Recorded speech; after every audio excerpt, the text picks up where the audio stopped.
आप शपथ ग्रहण करेंगी या प्रतिज्ञान करेंगी? मैं शपथ ग्रहण करूंगी। आप किस भाषा में शपथ ग्रहण करेंगी? मैं हिंदी भाषा में शपथ ग्रहण करूंगी।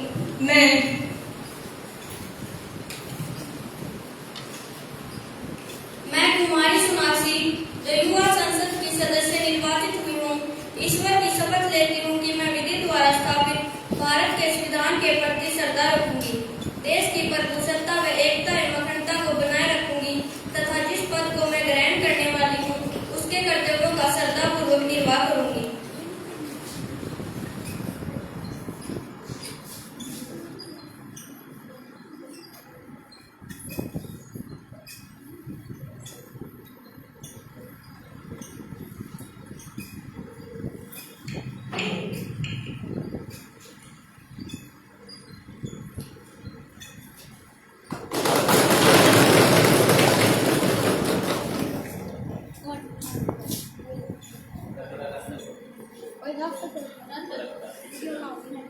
सिरसा लोकसभा निर्वाचन क्षेत्र से नवनिर्वाचित युवा सांसद कुमारी Himani.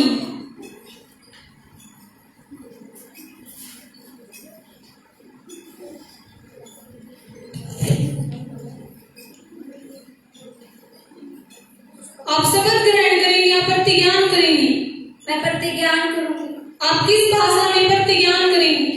In English. I I, Himani Sharma, having been elected a member of the Youth Parliament, solemnly affirm that I will bear true faith and allegiance to Constitution of India as by law, establish that I will uphold the sovereignty and integrity of India, that I will faithfully discharge the duty upon which I am about to enter.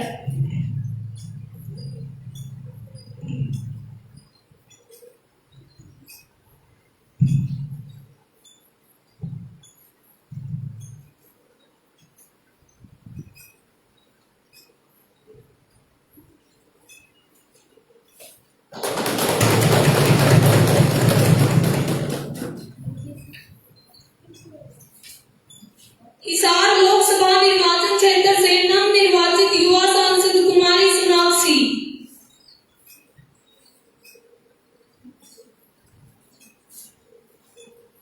आप शपथ ग्रहण करेंगी या प्रतिज्ञान करेंगी?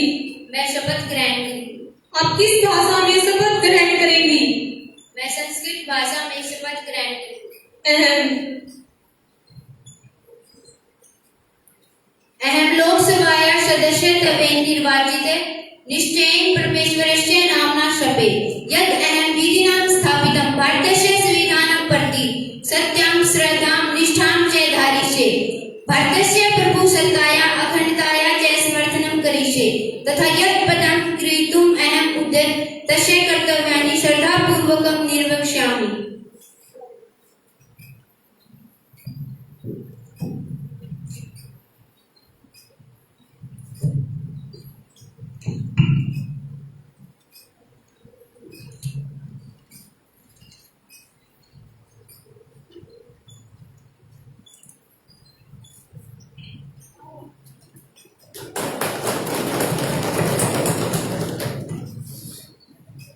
अब प्रधानमंत्री जी सदन से नए मंत्रियों का परिचय कराएंगे। माननीय प्रधानमंत्री जी।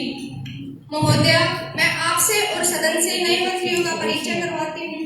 आप है कुमारी सोनाक्षी, गृह एवं कानून मंत्री। आप है कुमारी मीनाक्षी, वित्त मंत्री।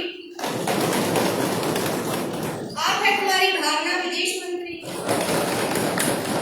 आप है कुमारी खुशी, शिक्षा मंत्री। सम्मानित सदस्यों, यह मेरा कर्तव्य बनता है कि एक दुखद घटना के बारे में आप सभी को सूचित करूं। भारत के पूर्व प्रधानमंत्री डॉक्टर मनमोहन सिंह जी का 92 साल की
मैं सभी से अनुरोध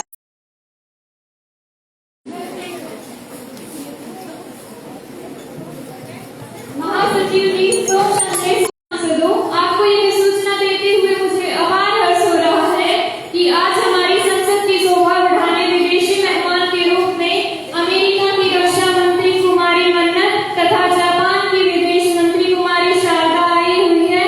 यहाँ पधारने पर मैं उनका सदन की तरफ से हार्दिक स्वागत करती हूँ।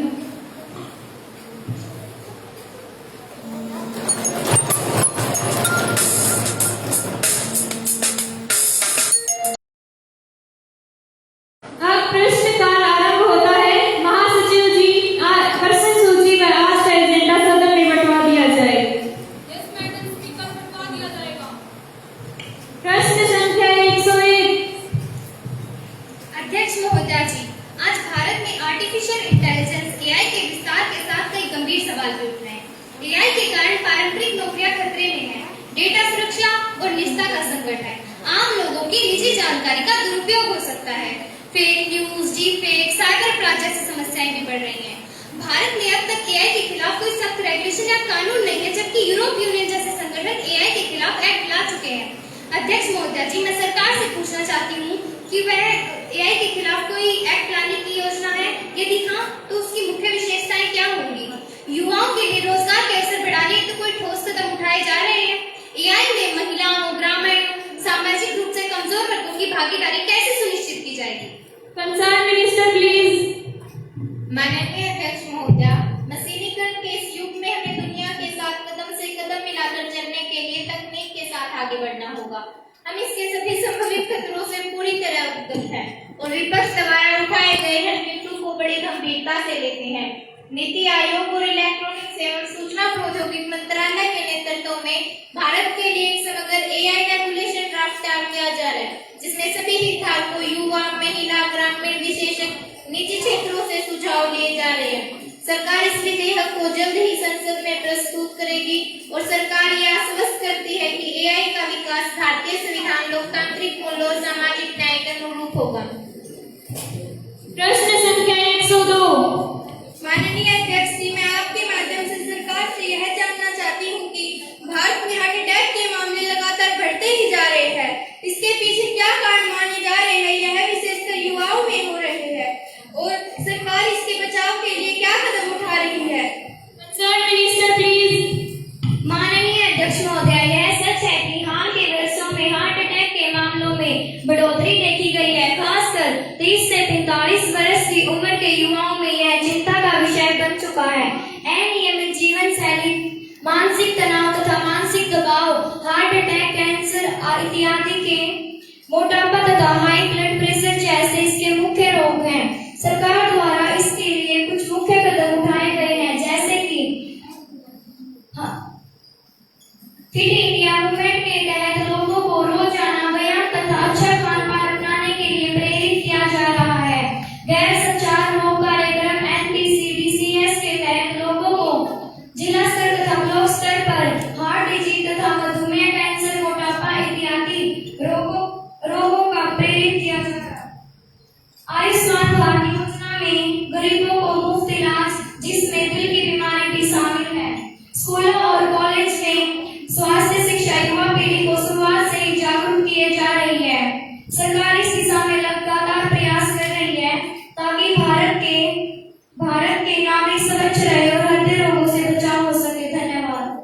प्रश्न संख्या 103। माननीय अध्यक्ष महोदय जी, मैं आपके माध्यम से रक्षा मंत्री से पूछना चाहता हूँ, क्या वह अब भी इस बात से इनकार करेंगी कि चीनी सेना ने लद्दाख में घुसपैठ की है?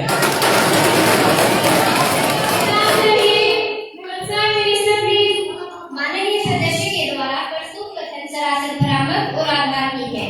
सरकार ने कभी भी चीनी घुसपैठ से इनकार नहीं किया है।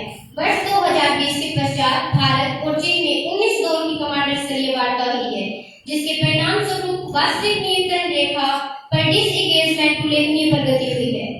Any supplementary question? माननीय मंत्री जी, सरकार इस बात पर पर्दा डाल के आ रही है, जबकि आज समय भारतीय सेना ने चीनी घुसपैठ की पुष्टि की है, तो सरकार अपनी बात से इनकार क्यों कर रही है? माननीय अध्यक्ष महोदय, ये भारत की एक संवैधानिक संसद है, कोई राजनीतिक मंच नहीं। देश की सुरक्षा से जुड़ी जानकारी को तोड़-मोड़ संसद बर्दाश्त नहीं करेगी। सेना और सरकार दोनों राष्ट्र देश की गरिमा को बनाए रखने में सजग और सक्षम है। देश को गुमराह करने वाले बयान केवल राष्ट्रहित को क्षति पहुंचाते हैं। प्रश्न संख्या 104। माननीय अध्यक्ष महोदया जी, माननीय कृषि मंत्री जी से मेरा प्रश्न है कि पिछले वर्षों में हुई बेमौसम वर्षा व सूखे जैसी प्राकृतिक आपदाओं के कारण जो किसानों का नुकसान हुआ है, क्या सरकार उन किसानों की आय व क्षतिपूर्ति के लिए कोई ठोस योजना चलाने जा रही है? यदि हाँ, तो इससे कितने किसानों को लाभ मिला? Concern minister please. माननीय अध्यक्ष महोदया, माननीय संसद द्वारा उठाया गया प्रश्न किसानों के हितों से जुड़ा हुआ है। सरकार का प्रमुख उद्देश्य यह है कि किसानों की आय को दोगुनी करना और आपदा में उन्हें सहारा देना। सरकार ने निम्नलिखित योजनाओं के माध्यम से किसानों की सुरक्षा सुनिश्चित की है। प्रधानमंत्री फसल बीमा योजना के अंतर्गत 2.3 करोड़ किसानों को इसका लाभ मिला है, जिसके अंतर्गत 14,250 करोड़ रुपए की क्षतिपूर्ति किसानों को दी गई है। हरियाणा में 13 लाख किसानों को इसका लाभ मिला है। प्रधानमंत्री सम्मान निधि योजना के अंतर्गत सभी छोटे और सीमांत किसानों को इसका लाभ मिला है, जिसमें छोटे और सीमांत किसानों को 6,000 रुपए की आर्थिक सहायता दी जा रही है। 2024 तक कुल 11.8 करोड़ किसानों को इसका लाभ मिला है, जिसमें 2.81 लाख करोड़ रुपए की राशि वितरित की गई है। कृषि आपदा राहत कोष के अंतर्गत SDRF के माध्यम से राशि जारी की गई है। 2023-24 में हरियाणा आपदा राहत हेतु 742 करोड़ रुपए की स्वीकृत किए गए हैं। सरकार का लक्ष्य है कि किसानों को सिर्फ राशि से नहीं, सुरक्षा और सम्मान से सशक्त बनाना। हम तकनीक, बीमा और आर्थिक सहायता से किसानों को आत्मनिर्भर बना रहे हैं। प्रश्न संख्या 105।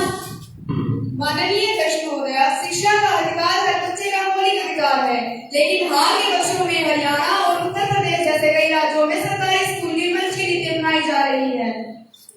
हरियाणा में 2016 से 33,000 से अधिक सरकारी स्कूलों को बंद किया जा चुका है और उत्तर प्रदेश में 2023 तक 2,500 से अधिक सरकारी स्कूलों को बंद किया गया है। सरकार का तर्क है कि इससे संसाधनों का बेहतर उपयोग और गुणवत्तापूर्ण शिक्षा मिलेगी, लेकिन जमीनी हकीकत तो यह है कि दूर दराज के गाँव के बच्चों को अब 3 से 5 किलोमीटर दूर स्कूल जाना पड़ रहा है। खासकर लड़कियां तो लंबी दूरी और सुरक्षा की वजह से स्कूल छोड़ रही हैं।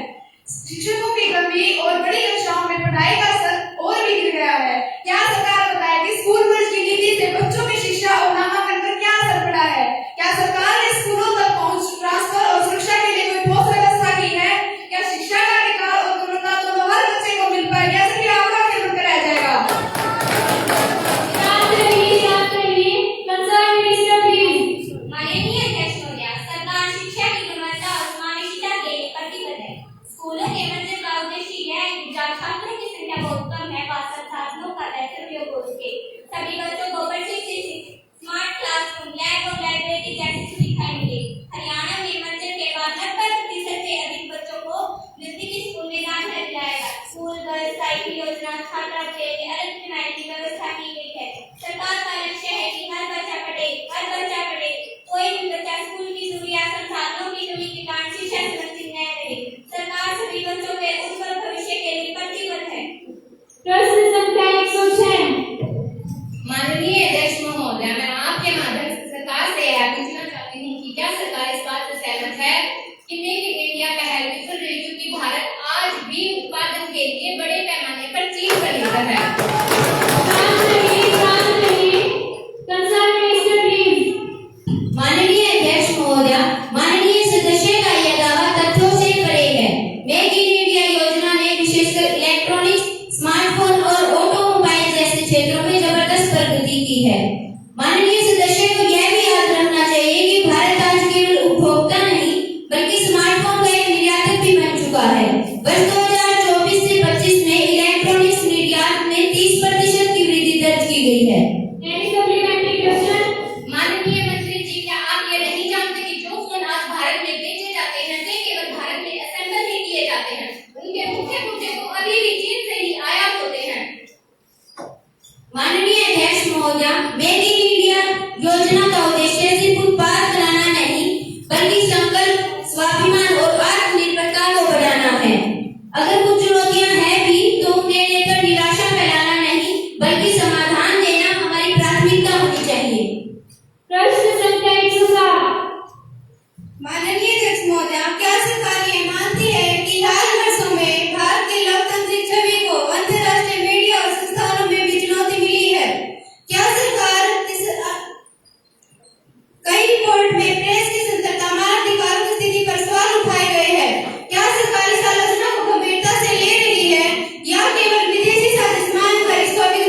जान गंवाई है, अशुभ घड़ी लाचार घड़ी में बस नारी को देखा है, पहलगाम घाटी में हमने अपनों को मरते देखा है।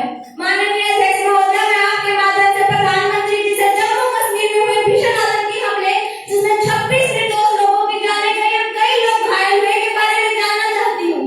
ये हमला न केवल राज्य बल्कि पूरे देश का रहा था। मैं प्रधानमंत्री जी से जानना चाहती हूँ, पहलगाम जैसे संवेदनशील क्षेत्र में इतना बड़ा हमला क्यों हुआ? सुरक्षा में इतनी बड़ी चूक कैसे हुई? क्या खुफिया एजेंसियों को इस हमले की कोई जानकारी नहीं थी? महोदय, मुझे इस बात पर पूरा संदेह है कि ऐसा हो ही नहीं सकता। सुरक्षा एजेंसियों को इस हमले की कोई जानकारी न हो। हमले से एक हफ्ते पहले प्रधानमंत्री जी का जम्मू कश्मीर का दौरा रद्द कर दिया गया। इसका मतलब तो यही है कि सुरक्षा एजेंसियों के पास हमले की अवश्य कोई न कोई जानकारी होगी। बेसाया घाटी में आने वाले सभी पर्यटकों की सूचना भी सरकार के पास अवश्य होगी, लेकिन फिर भी सरकार ने आम नागरिकों की जनता के लिए कोई ठोस पुख्ता कदम क्यों नहीं उठाए? माननीय सदस्य, आप अपनी बात पूरी करें। अध्यक्ष महोदय, मैं प्रधानमंत्री जी से जानना चाहती हूँ, क्या उनकी नजरों में आम नागरिकों की जान की कोई कीमत नहीं है? महिलाओं से उनके पति छिन गए, मासूम बच्चों से उनके पिता छिन गए। हमारी सेना के एक जवान जो अपनी शादी के बाद रह गए थे, वो भी इस हादसे का शिकार हो गए। उस लड़के के हाथों की मेहंदी नहीं उतरी थी, लेकिन उसके माथे का सिंदूर मिट गया। अध्यक्ष महोदय, इस घटना के बाद हर परिवार की ऐसी ही दिल झकझोर देने वाली कहानी है। एक लड़की ने बताया, वहाँ बहुत समय तक कोई सहायता नहीं मिली। अगर वहाँ समय पर सहायता मिल जाती तो आज उस लड़की का भाई बच जाता। एक गुजराती महिला जिसने अपना पति खोया, उसने कहा, हम टैक्स तो देते हैं पर सरकार की नजरों में हमारी जान की कोई कीमत नहीं है। एक मासूम बच्चे का बयान तो दिल झंझोड़ के रख देगा। जब उससे पूछा गया कि आप सरकार से क्या कहना चाहते हो, महोदय, उस बच्चे ने कहा, कहाँ है सरकार? सरकार तो है ही नहीं। इतना बड़ा हमला हो गया, सरकार को पता ही नहीं चला। अध्यक्ष महोदय, इससे ज्यादा शर्मनाक बात क्या हो सकती है? मासूम बच्चा ये कह रहा है, आतंकी अपना हमला करके, लेकिन सरकार है कि सो रही थी। माननीय सदस्य, आप अपनी बात पूरी करें। अध्यक्ष महोदय, इस हमले ने हमारी एकता व अखंडता पर तो गहरा आघात किया है, लेकिन साथ ही हमारी धर्म निरपेक्षता की छवि को भी धूमिल किया है। देश प्रधानमंत्री जी से जवाब चाहता है। प्रधानमंत्री जी जवाब दे, जवाब दे, जवाब दे, जवाब दे। प्रधानमंत्री जी। माननीय अध्यक्ष महोदय, यह मुद्दा भारत की सुरक्षा से जुड़ा हुआ है, इसलिए ये रक्षा मंत्रालय के अंतर्गत आता है। आदरणीय अध्यक्ष महोदय, मैं माननीय सदस्य के द्वारा उठाए गए प्रश्नों को गंभीरता से देखती हूँ।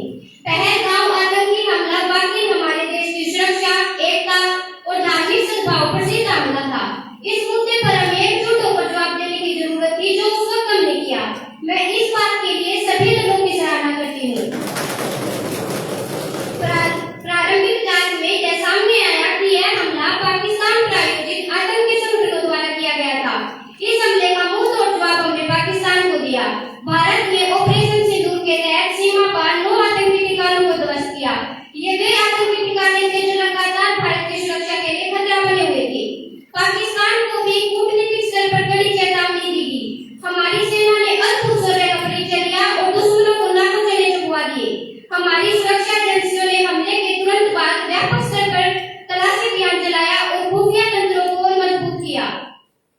150 से अधिक संदिग्धों से पूछताछ की जांच की है और जांच तेजी से आगे बढ़ रही है। हमले के दोषियों को किसी भी सूरत में छोड़ा नहीं जाएगा। भविष्य में ऐसी घटनाओं को रोकने के लिए पहलगाम, अमरनाथ यात्रा मार्ग और अन्य संवेदनशील क्षेत्रों में सुरक्षा व्यवस्था को और सख्त किया गया। ऐसा नहीं है कि सरकार ने पीड़ितों के लिए कुछ नहीं किया। मेरे हृदय में भी इस घटना में शहीद हुए लोगों के लिए गहरी संवेदना है। हमारी सरकार के लिए प्रत्येक नागरिक की जान मूल्य है, लेकिन ये पुरानी सरकारों की गलतियां हैं जिन्हें हम आज तक भुगत रहे हैं। पिछली सरकारों की कमियों की वजह से ही जनता ने आपकी सरकार बनाई थी प्रधानमंत्री जी, लेकिन आप हैं कि अपनी हर गलती का, अपनी हर नाकामी का ठिकाना पिछली सरकारों पर छोड़ रही हैं। अरे आपकी भी कोई जिम्मेदारी बनती है या नहीं? या सारी जिम्मेदारी पिछली सरकारों की ही है? पिछले 12 सालों से तो आपकी सरकार है, आपने क्या किया? कभी उरी हमला, कभी पुलवामा, तो पहलगाम। देश में बड़ी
दर्जन को श्रेष्ठ सिद्ध करने के लिए हर एक युग में एकलव्य का अंगूठा लगाया गया है।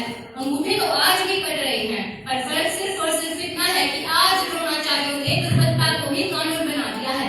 आज भी एकलव्य की बदली दी जाती है, कभी पेपर लीक के नाम पे, तो कभी भेदभाव रणनीतियों के नाम पे, तो कभी कम सीटें और ज्यादा अपेक्षाओं के नाम पे। एनसीईआरटी के हैं आंकड़े सामान्य नहीं है। सरकार ने दिशा निर्देश तो दिया है, पर क्या ये प्रभावी है? नीट के एग्जाम में 25 लाख छात्र भाग लेते हैं, पर सीटें मात्र 50,000। जेईई की परीक्षा में 14 लाख छात्र और सीटें मात्र 14,000। अध्यक्ष महोदय, तो इससे यही साबित होता है कि असली तनाव कोचिंग सेंटर नहीं बल्कि सरकारी संस्थानों की कमी है। समाधान सरल है, सीटें बढ़ाइए, पर इस पर हमारी सरकार चुप है। गाइडलाइंस कहती है कि 16 वर्ष से कम आयु के छात्र कोचिंग सेंटर में प्रवेश नहीं कर सकते, पर क्या जेईई, यूपीएससी, नीट की तैयारी अचानक शुरू होती है? एएलडी फाउंडेशन को रोकना क्या अब से छीनना नहीं है?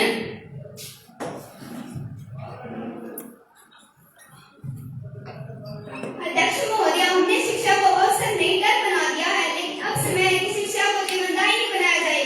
नेट एग्जाम लेने वाली हमारे कुछ सुझाव सरकार के लिए हैं। सरकारी कॉलेजों की सीटें बढ़ाई जाए, कोचिंग संस्थानों पर नियामक निकाय बने, हर जिले में मासिक समस्या काउंसलिंग अनिवार्य हो, शिक्षा में जीडीपी का कम से कम 6%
करने जा रही हूँ, जिसे शब्दों में बयां करना भी कठिन है, जिसे सुनकर सिर झुक जाता है, आंखें नम हो जाती हैं, अंतरात्मा कांप उठती है। आज हम शिक्षा व्यवस्था की नहीं, शिक्षक की रक्षा व्यवस्था की बात करने आए हैं। आज मेरे मन में एक भारी बेचैनी और वेदना है। सोचिए, वह गुरु जिसने अपनी आंखों में हमारे लिए सपने देखे, जिसने हमें चलना, बोलना और सोचने का तरीका सिखाया, आज वही अविश्वास और असुरक्षा के बीच जी रहा है। हरियाणा के हिसार की वह घटना जहाँ एक प्रिंसिपल अपने ही छात्रों के हाथों मारा गया। ये कोई खबर नहीं है, ये हमारी अंतरात्मा पर लगी एक गहरी चोट है। वो स्कूल जो कभी ज्ञान का मंदिर था, आज खून से रंग गया। चौक से बच्चों की तकदीर लिखने वाली उंगलियां आज खून से लथपथ थी। ये उस देश में हो रहा है जहाँ गुरु को श्रद्धा का प्रतीक माना जाता है। आज हमारे बच्चे जिन कलाकारों को फॉलो कर रहे हैं, वो पढ़ाई नहीं, डर, बदलाव और घमंड सिखा रहे हैं। अब व्यक्ति और स्वतंत्रता के नाम पर जहर खोया जा रहा है, सस्ते लाइक्स के लिए सम्मान खोया जा रहा है।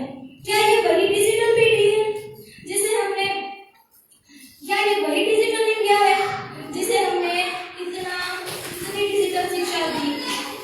एनसीईआरटी की रिपोर्ट के अनुसार 70% स्कूली बच्चे रोजाना यूट्यूब पर ऐसे कंटेंट देख रहे हैं जिनमें हिंसा और गन कल्चर का मंडन होता है। ये सिर्फ मनोरंजन नहीं है, ये धीमा जहर है जो हमारी समाज की जड़ों को खोखला कर रहा है। मैं पूछती हूँ, अगर गुरु ही सुरक्षित नहीं, उसका ही सम्मान नहीं, तो ये समाज किस दिशा में जा रहा है? एक गन कल्चर और हिंसा का बट्टा शायद किस ओर ले जाएगा हमें। आज सिचुएशन कितनी बदल गई है। वो गुरु जो कभी श्रद्धा, समर्पण और आदर्श के प्रतीक थे, आज मात्र एक कर्मचारी की तरह देखे जा रहे हैं, एक वेतनभोगी जिसका मुख्य काम सिर्फ प्रशासन के आदेशों का पालन करना रह गया है। आज शिक्षकों को पढ़ाने से ज्यादा कागजी कार्रवाई पर लगाया जाने लगा, जिससे उनका असली उद्देश्य खोया जा रहा है। समाज में नैतिक मूल्यों में गिरावट आने का एक कारण यह है कि गुरु को उसके वास्तविक दर्जे से नीचा देखा जाने लगा। जब गुरु को सिर्फ एक वर्कर मान लिया जाता है, तो उसका सम्मान, उसकी सृजनात्मकता, उसकी प्रेरणा कम हो जाती है। शिक्षा एक मशीनी प्रक्रिया बन जाती है जिसमें समझ, संवेदना और संबंध खो जाते हैं। नई पीढ़ी जीवन दृष्टि और संस्कारों से वंचित रह जाती है। गुरु सिर्फ एक शिक्षक नहीं है, एक विचार, एक संस्कार और एक उजाला है। अगर आज वही शिक्षक डरे हुए हैं, असहाय हैं, असुरक्षित हैं, तो ये एक व्यक्ति की पीड़ा नहीं, पूरी सभ्यता का पतन है। जब कोई शिक्षक स्कूल आने से डरे, तो समझिएगा आज शिक्षा नहीं, पूरा राष्ट्र खतरे में है। गुरु को सिर्फ एक वर्कर नहीं, अपना जीवन निर्माता, मार्गदर्शक, राष्ट्र निर्माता और आदर्श का प्रतीक मानना होगा। मैं प्रधानमंत्री जी से उनका वक्तव्य चाहती हूँ और जानना चाहती हूँ, क्या वे इस दिशा पर कोई ठोस नीति अपना रहे हैं? अगर हाँ, तो हमें बताइए। प्रधानमंत्री जी। अध्यक्ष महोदय, ये बात बिल्कुल सत्य है कि गुरु भी कोई ज्ञान नहीं। गुरु वह प्रकाश है जो हमें ज्ञान के अंधकार से निकालकर जीवन की सही दिशा दिखाते हैं, जिन्होंने हमें ऐसे अनाज सिखाया, जिंदगी का रास्ता दिखाया, वो ही आज सुरक्षा के साए में है। शिक्षक केवल विषय नहीं पढ़ाते, वे जीवन करते हैं, वे सपनों में रंग भरते हैं और एक राष्ट्र का भविष्य रचते हैं। हरियाणा से आई कुछ ऐसी घटनाएं मन को व्यथित करने वाली है। इस पर सरकार ने संज्ञान लेते हुए हरियाणा सरकार से बात की है और उपयुक्त कदम उठाने की सिफारिश की है। नीति तो अपनी जगह काम करेगी ही, इसके साथ साथ संपूर्ण समाज को आज आत्ममंथन करना होगा कि हम अपने बच्चों को क्या सिखा रहे हैं। क्या हम संवाद और स्नेह दे रहे हैं या गुस्सा, डर और निराशा? संस्थान चाहे जितने भी आधुनिक हो जाए, अगर गुरु का हृदय शिक्षा में मानवता व उनकी गरिमा नहीं बची रही, तो समाज में सही मूल्य में प्रेम और उजाला भी नहीं रह सकता। हमें शिक्षक के वास्तविक स्थान को उन्हें फिर से लौटाना ही होगा, जहाँ शिक्षक श्रद्धेय हो, प्रेरक हो और सुरक्षित भी हो। धन्यवाद। माननीय सांसदों, अब ध्यानाकर्षण प्रस्ताव पर चर्चा खत्म होती है। अब विपक्षी सांसद कुमारी साक्षी विशेषाधिकार मामला सदन में रखने की अनुमति चाहती है। क्या इसके लिए आपने पहले नोटिस दिया है? जी महोदय, मैंने आज सुबह ही 10 बजे इसका नोटिस दिया है। तो आप अपना विशेषाधिकार हनन मामला सदन में रख सकती हैं। माननीय अध्यक्ष महोदय जी, कुछ दिन पहले जब मैं बाजार जा रही थी, तब मुझे महसूस हुआ कि कुछ लोग मेरी गतिविधियों पर नजर रख हुए। इस घटना ने मुझे अत्यंत व्यथित कर दिया है। यह न केवल मेरी व्यक्तिगत परेशानी है, बल्कि सांसद के तौर पर मेरी गरिमा और स्वतंत्रता का भी अपमान है। मुझे यह संदेह है कि मेरी फोन कॉल टैप की जा रही है। यह न सिर्फ मेरी निजता का उल्लंघन है बल्कि लोकतांत्रिक मूल्यों के भी विरुद्ध है। आज जब जनता ने मुझे चुनकर इस सदन में भेजा है तो मेरा कर्तव्य बनता है कि मैं उनकी आवाज को निर्भीकता से उठाऊं। अध्यक्ष महोदया, मेरा आपसे अनुरोध है कि इस गंभीर मामले की निष्पक्ष जांच कराई जाए और दोषी अधिकारियों के विरुद्ध सख्त कार्रवाई की जाए ताकि किसी भी सांसद के साथ इस प्रकार का व्यवहार न हो। माननीय सांसद को अपने ऊपर राष्ट्रीय कानून लिखा है। यह इस संसद के सदस्य के विशेष अधिकार हनन का गंभीर मामला है। महासचिव जी की शिकायत उचित माध्यम से आवश्यक कार्रवाई हेतु विशेष अधिकार समिति को भेज दी जाए। यस मैडम, स्पीकर भेज दी जाएगी। आगे की कार्यवाही में कुमारी शालिका प्रमुख प्रस्ताव पेश करना चाहती हैं। माननीय अध्यक्ष महोदय, मुझे कार्य स्थगन प्रस्ताव लाने की अनुमति प्रदान करें। अनुमति है। महोदय, मैं आपके माध्यम से सदन का ध्यान 12 जून 2025 को हुई एयर इंडिया फ्लाइट 171 की दुर्घटना पर आकर्षित करना चाहती हूँ। इस दुर्घटना में कुल मिलाकर 207 से अधिक लोगों की मौत हुई। यह देश की सबसे घातक विमान दुर्घटनाओं में से एक है। इसने हमारे विमानन सुरक्षा मानकों, बुनियादी ढांचे और आपातकालीन प्रतिक्रिया तंत्र पर भी गंभीर सवाल खड़े किए हैं। मैं मांग करती हूँ कि सरकार तत्काल इस दुर्घटना के कारणों की गहराई से जांच करे, दोषियों को जवाबदेह ठहराए और भविष्य में ऐसी घटनाओं को रोकने के लिए ठोस कदम उठाए। मैं सदन से अनुरोध करती हूँ कि हम इस मुद्दे पर गंभीरता से विचार करें और आवश्यक कार्रवाई सुनिश्चित करें। महोदया, मैं आपके माध्यम से सदन से यह बताना चाहती हूँ कि सरकार इस हादसे में क्षोभ बहुत दुखी है। प्रधानमंत्री जी ने भी शोक जताया है। महोदया, यह हमला देश के लिए गहरा आघात है और सरकार ने इसे पूरी गंभीरता से लिया है। सरकार ने सबसे पहले AAI के द्वारा तुरंत जांच के आदेश दिए हैं। ब्लैक बॉक्स और अन्य साक्ष्यों का विश्लेषण किया जा रहा है जिससे तकनीकी गड़बड़ी के बिंदुओं को रेखांकित किया जाएगा। सख्त कार्रवाई की जाएगी। मैं सरकार की तरफ से आश्वासन देती हूँ कि जांच भी निष्पक्ष होगी। गरीब पीड़ित परिवारों के लिए एयर नागरिकों तथा कर्मचारियों को भी शामिल किया गया है। पैसे देने से क्या होता है? क्या इससे पृथ्वी पर पैदा हुआ व्यक्ति वापस आ जाएगा? जो सदस्य काम प्रमुख प्रस्ताव के समर्थन में है वह हाँ कहे और जो नहीं चाहते हैं वो ना कहे। ना कहने वालों का बहुमत है, ना कहने वालों का बहुमत है, ना कहने वालों का बहुमत है। अतः काम प्रमुख प्रस्ताव अस्वीकार किया जाता है। अब सदन में पटल पर आवश्यक दस्तावेज प्रस्तुत किए जाएंगे। कुमारी मीना जल एवं संसाधन मंत्रालय ने आवश्यक दस्तावेज सदन में रखे। महोदया, मैं सब में भारी बारिश और बाढ़ से नुकसान के आंकलन की मंत्रिमंडलीय समिति की रिपोर्ट सदन में रखी।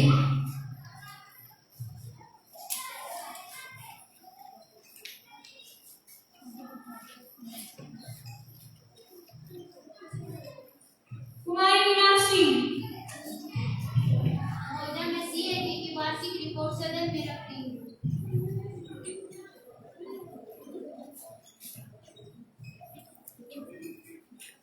कुमारी सोनाक्षी अध्यक्ष महोदया, मैं राष्ट्रीय मानव अधिकार आयोग की प्रक्रिया संबंधी रिपोर्ट सदन में रखती हूँ।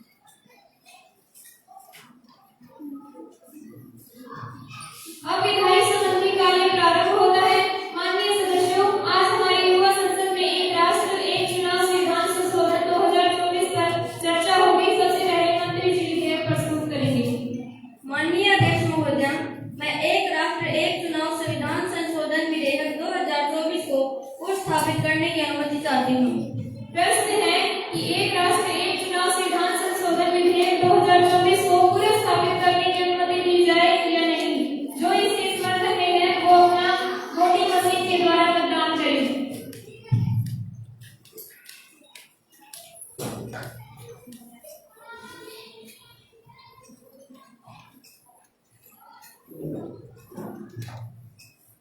हाँ वालों का बहुमत है, हाँ वालों का बहुमत है, हाँ वालों का बहुमत है। अतः बिल को पुनर्स्थापित करने की अनुमति दी जाती है। महासचिव जी विधेयक की प्रक्रिया सदन में बढ़वा दी जाए।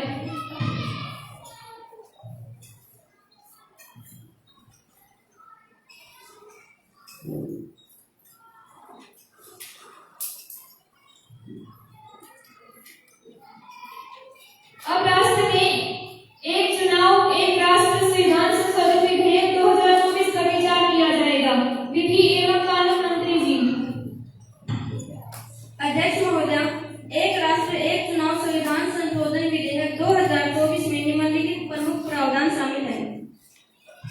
एक राष्ट्र एक चुनाव विधेयक 2025 भारत गणराज्य का एक अधिनियम जो लोकसभा और राज्य विधानसभाओं के चुनाव को एक साथ कराने के उद्देश्य से बनाया गया है, जहां यह आवश्यक प्रतीत होता है कि लोकसभा एवं सभी राज्य विधानसभाओं के चुनाव एक साथ कराए जाए ताकि चुनावी खर्चे में कमी, प्रशासनिक कुशलता और सरकारी कार्यों में निरंतरता सुनिश्चित हो सके।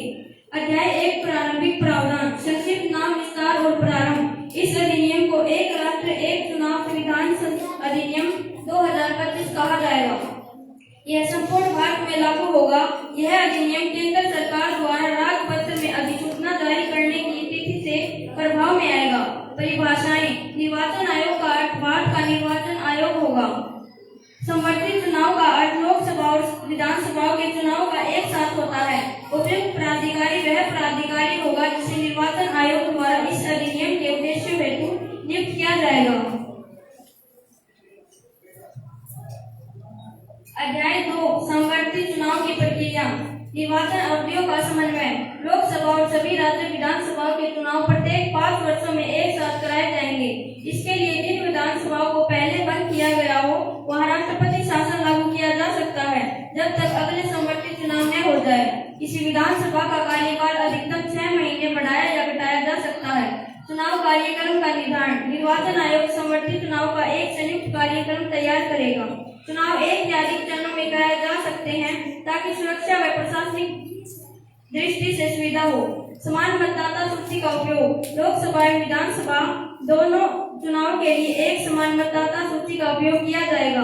अध्याय 3 व्यय और प्रबंधन, चुनाव व्यय और निधि।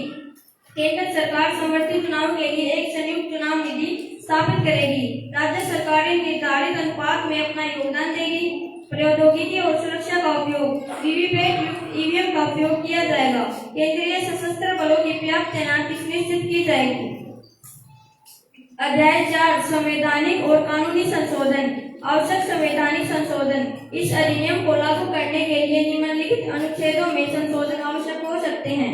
अनुच्छेद 83 संसद की अवधि, अनुच्छेद 85 लोकसभा का विघटन, अनुच्छेद 172 विधानसभाओं की अवधि, अनुच्छेद 174 विधानसभा का विघटन, अनुच्छेद 356 राष्ट्रपति शासन, लोकतंत्र और संघवाद की सुरक्षा, सत्ता के केंद्रीकरण को रोकने हेतु उपयुक्त प्रावधान किए जाएंगे। यदि किसी राज्य में सरकार गठन असफल हो तो राष्ट्रपति शासन तब तक लागू रह सकता है जब तक अगला संवर्धित चुनाव न हो जाए। अध्याय 5 संक्रमणकालीन प्रावधान, संक्रमणकालीन उपाय। एक उच्च स्तरीय समिति का गठन किया जाएगा जो इस अधिनियम के चरणबद्ध कार्यान्वयन की निगरानी करेगी। प्रारंभ में राज्य सरकारें स्वेच्छा से इस योजना में सम्मिलित हो सकती हैं। नियम बनाने की शक्ति, केंद्र सरकार निर्वाचन आयोग की सलाह से इस अधिनियम को लागू करने के लिए नियम बना सकेगी। निर्माण और उपबंधों की बचत, इस अधिनियम से असंगत कोई भी अन्य विधि, अधिसूचना या आदेश केवल असंगत अंश में निरस्त समझे जाएंगे। वस्तुनिष्ठ एवं कार्य विवरण, भारत में विभिन्न समय पर चुनाव होने के कारण बार बार आदर्श आचार संहिता लागू होती है जिससे शासन बाधित होता है, भारी चुनावी खर्चा होता है, सुरक्षा बलों पर अतिरिक्त दबाव आता है। एक राष्ट्र एक चुनाव का उद्देश्य है चुनाव की प्रक्रिया की दक्षता बढ़ाना, प्रशासनिक लागत घटाना, संघीय सहयोग को प्रोत्साहित करना, जनता की चुनाव थकान को कम करना। यह विधेयक इस उद्देश्य की पूर्ति हेतु एक संवैधानिक और विविध ढांचा उपलब्ध कराता है। मैं इस विधेयक पर सीधी चर्चा चाहती हूँ। प्रश्न है कि इस विधेयक पर सीधी चर्चा की जाए या जेपीसी को भेज दिया जाए। जो ये सदस्य इस पर सीधी चर्चा चाहते हैं वो अपने पक्ष में मतदान करें।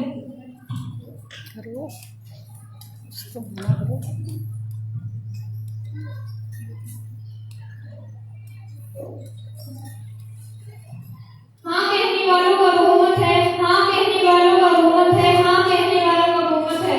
अब विधेयक पर सीधी चर्चा होगी। एक राष्ट्र एक चुनाव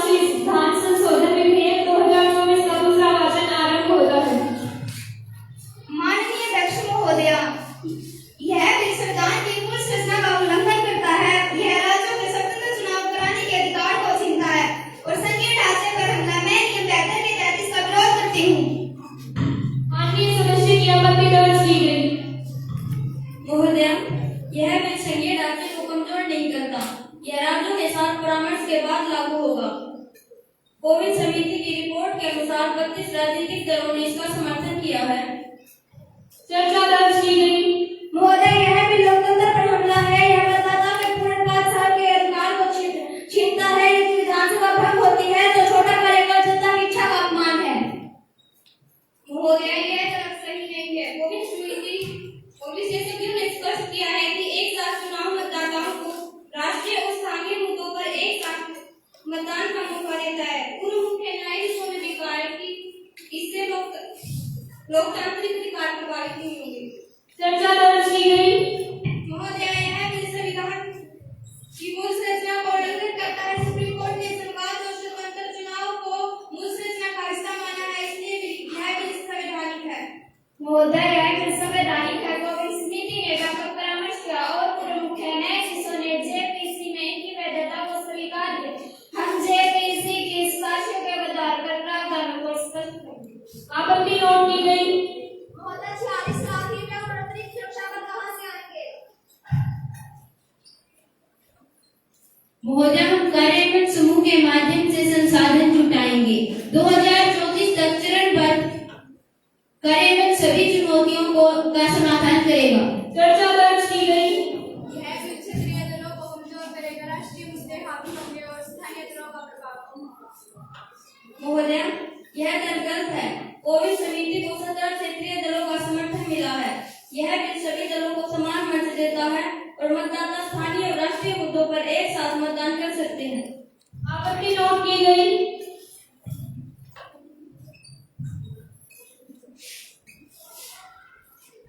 महोदय, सरकार के पास 2/3 बहुमत ही नहीं है। यह विरोधी बल की राजनीति है।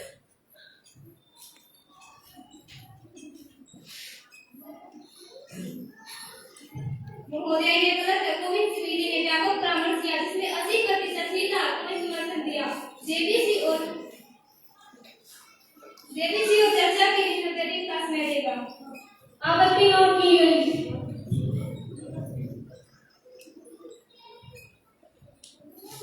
इस विधेयक की काफी लंबी चर्चा होने के बाद विधेयक पर मतदान कल होगा।